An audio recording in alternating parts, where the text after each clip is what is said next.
Hi everyone, my name is Lucella. Today I'll show you how to fill out the forms to receive accommodations.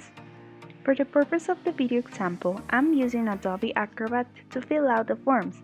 This doesn't mean that is the only way to do it. Please feel free to complete the forms in the most convenient way for you. The first form is called Application for Services/Self-Report Form. The application for services allows you to describe your disability and how it affects your education.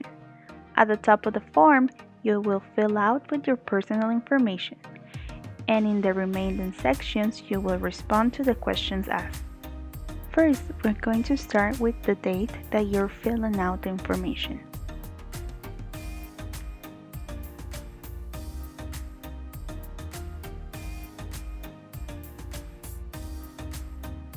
Next, you will put your full name.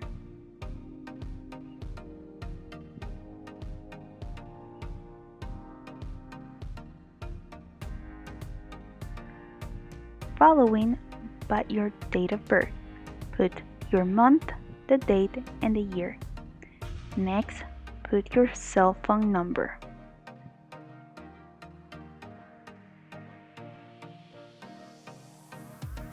Following, but your student ID.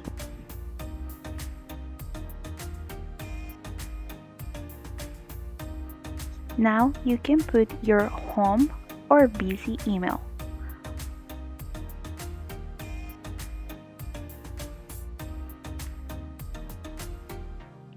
Now we choose an emergency contact. Make sure to put their full name and their relationship with you. For example, Sammy Jr.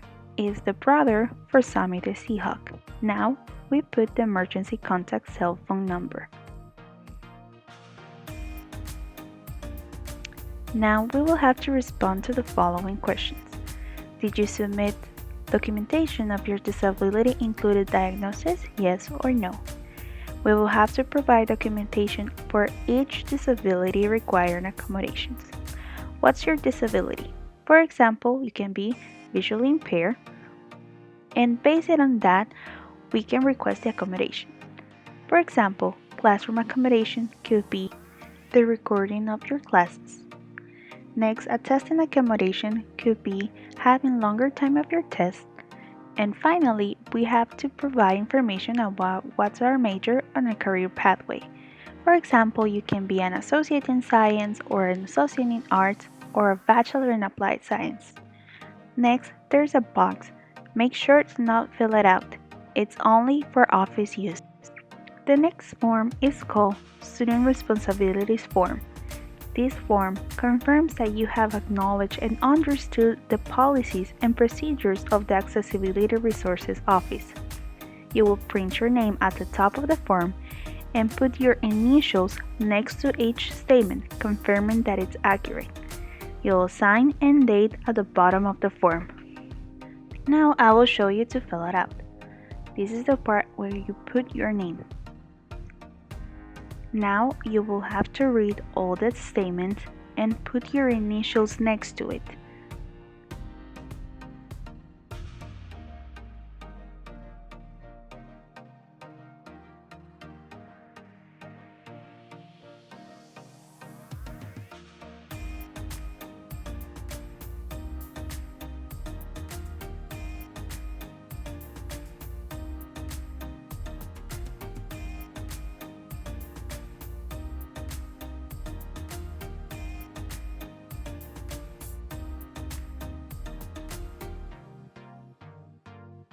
Now, at the bottom of the page, you will sign where it says Student Signature.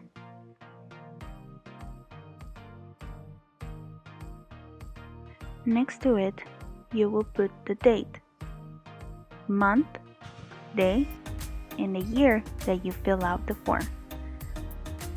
At the bottom, it says Accessibility Resources Signature. That part you will leave it out for your accessibility coordinator. The next form is called Consent for Release of Information.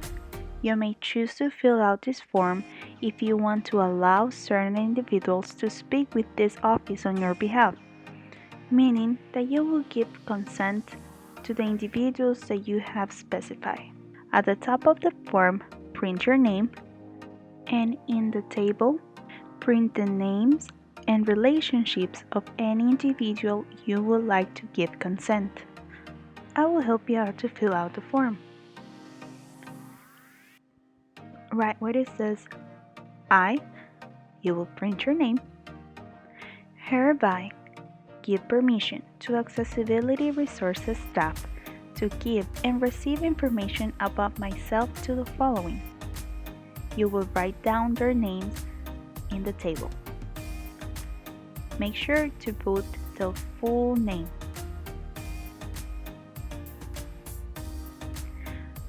Follow it by their relationship with you. And finally, their phone number.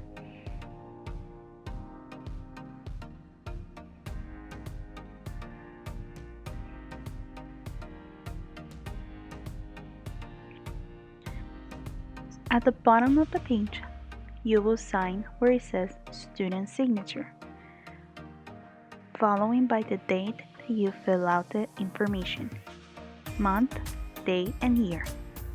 Then you put your student ID number. The next line is for the accessibility coordinator to sign. The bottom part doesn't need to be filled out immediately. You can do it if at a later point you would like to rescind from this consent. You will write down the date, your student's signature, the date that you fill out the form, and the bottom part is for the accessibility coordinator to sign. The next form is called Audio Recorder Accommodation Agreement Form. If you have been approved for the recording lectures accommodation, you must complete this agreement form. You will print your name where it says I have been approved for the recording lectures accommodation and agree to the following. You will read at the bottom all the statements and sign them with your initial. By signing them, you agree that you completely understand them, and if you're in a violation, it will go against the student code of conduct.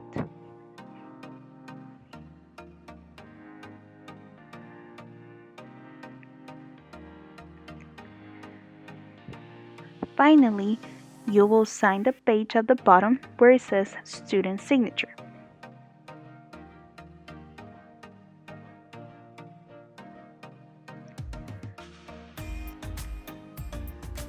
Then you will write down the date when you fill out this information.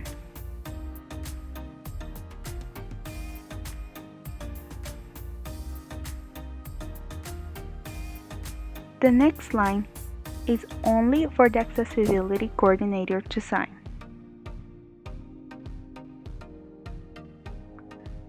The next form is called National Voter Registration Act Preference Form. You have the option of registering to vote if you are not already registered, or you can update your registration. Now I will help you out to fill out the information. On the first page, you will find Client's Preference. In Client's Preference, you can only check box number 1 or box number 2. Box number 1 is if you want to register to vote, and box number 2 will be if you are interested in updating your information, meaning you had a change of address or change of name.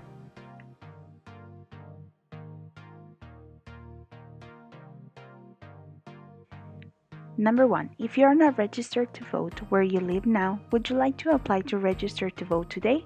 You can click Yes if you wish to register, or No, I decline if you don't want to register.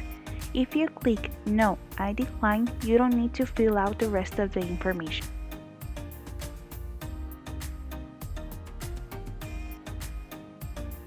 Now, option number 2 is if you have registered to vote where you live now, would you like to update your voter registration record? Remember, this is only if you were registered before. And in Client's Preference, you can only check either box number 1 or box number 2. Now, we're going to fill out the part where it says Client. There, You can write down either your name or your identification number. This could be your Florida ID number. Now we proceed with the date that you fill out this information. Remember, put the month, the date, and the year. Next to client's preference, there is a box. It says office use only. Make sure to not fill that out. Next, you can find and read the Notice of Rights, which talks about getting help to fill out information, your benefits, privacy, and formal complaint. Next, you can read about the requirements to register to vote in Florida and also the places where you can register to vote. You can hand in or mail a completed application to any of the locations listed above. Here is an example of how to mail it to the Division of Elections. The next page, you can find more instructions and information about the requirements to register in Florida, where to register, the deadline to register, identification requirements, special ID requirements, political party affiliation, race/ethnicity, public record notice, criminal offense, where you can make your questions, and if you're a Spanish speaker, where you can get help to get registered. If you click yes to get registered, we are going to fill out the next information. Are you a citizen of the United States of America? Click yes or no. Will you be 18 years old on or before election day? Yes or no. If you check no in response to either one of those questions, do not complete this form. In line number 1, we will go ahead and write our last name, first name, and middle name. The line number 2 will be to write down our home address.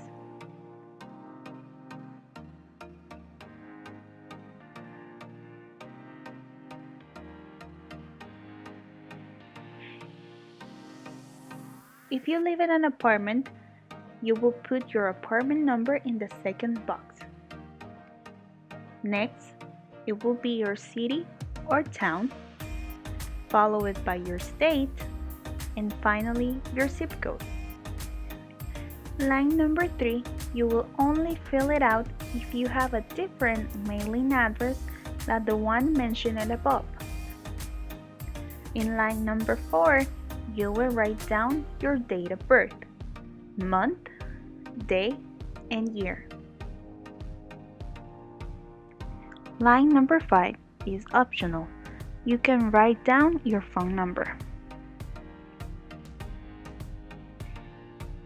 In number 6, we will write down our Florida ID number.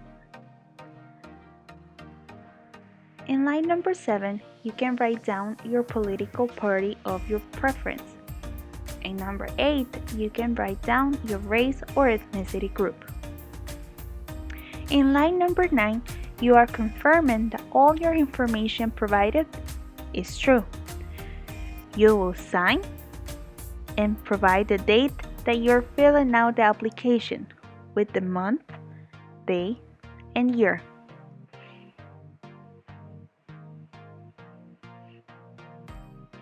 If you just need to update your information, you don't need to fill out the previous box. You can fill out option A if you need to change your name, or B if you need a change of address. Option C is if you are living in a rural area and do not have a street number or no specific address. You can see there is an example of how to fill out the drawing. Option D is only if you're unable to sign the form and someone help you to fill out the information. This person needs to provide their name, address, and phone number. I hope that this video helps you. Thank you for watching and stay safe.